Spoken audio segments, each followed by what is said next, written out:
श्री सुखदेव जी बोले, हे राजन, अपने भक्तों की इच्छा पूर्ण करने वाले अंतर्यामी भगवान श्री कृष्ण जी ने एक दिन विचार किया कि कंस का वध करने के पश्चात मैं तुम्हारे घर आऊँगा, किंतु गया नहीं। वह मेरे आगमन की प्रतीक्षा करती होगी, अतः चलकर उसकी इच्छा को पूर्ण करें।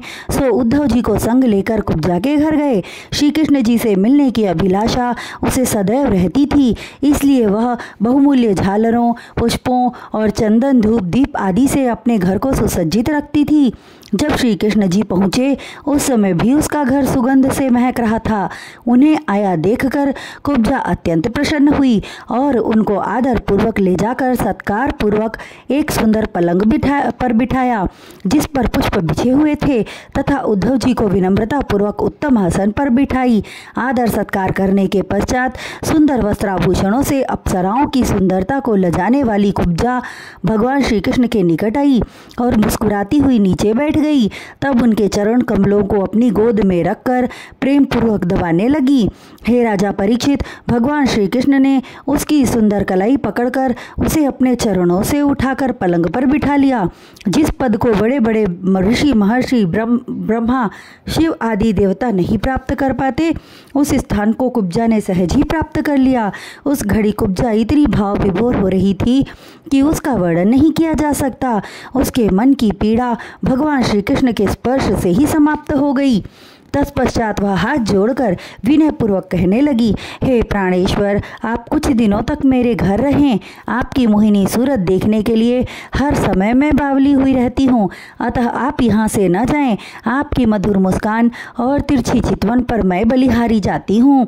हे स्वामी, आप मुझे छोड़कर न जाएं। तब भगवान श्री कृष्ण ने कहा, हे कुब्जा, तेरी प्रीति से हम अत्यंत प्रसन्न हैं, अतः तुझे हम यह वर प्रदान करते हैं कि तू जिस घड़ी मुझे याद करेगी मैं तेरे सन्मुख आ जाऊंगा। यह कहकर उद्धव जी को अपने संग लेकर मुरली मनोहर वहां से विदा हुए।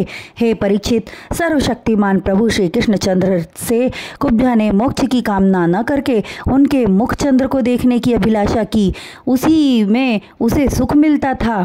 हे राजन, कुब्जा के घर से लौटने के पश्चात भगवान त्रिलोकीनाथ एक दिन विचार करने लगे कि कुब्जा को दिया हुआ वचन पूरा हुआ, किंतु अक्रूर जी के घर नहीं गए। इस तरह विचार करके बलराम जी बोले, हे दाऊ भैया, हमने अक्रूर जी के घर जाने का वचन दिया था, सो आज हम उनके घर चलते हैं।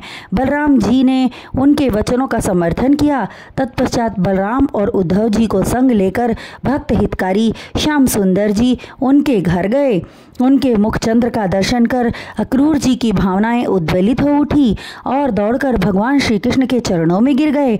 भगवान उनकी प्रेम विह्वलता देखकर अत्यंत प्रसन्न हुए तथा उन्हें चरणों से उठाकर अपने कंठ से लगा लिए। श्री कृष्ण जी को प्रणाम करने के पश्चात अक्रूर जी ने बलराम और उद्धव जी को प्रणाम किया।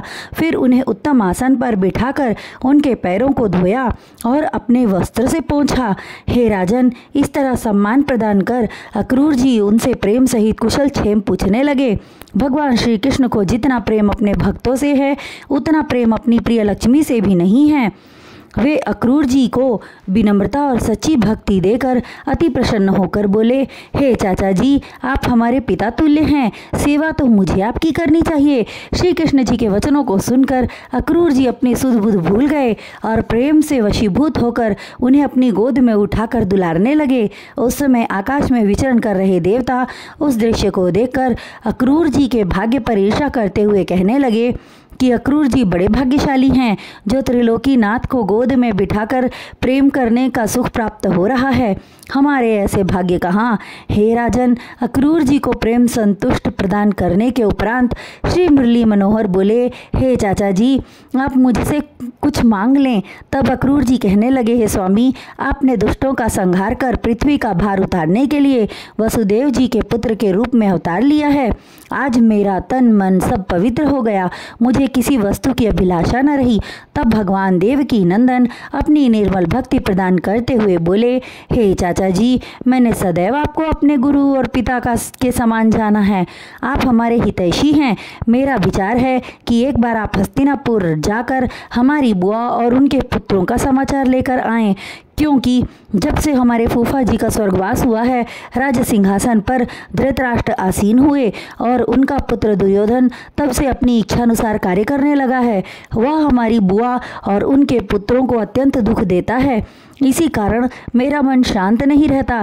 श्री कृष्ण के इस प्रकार कहने पर अक्रूर जी हस्तिनापुर के लिए उसी दिन चल दिए।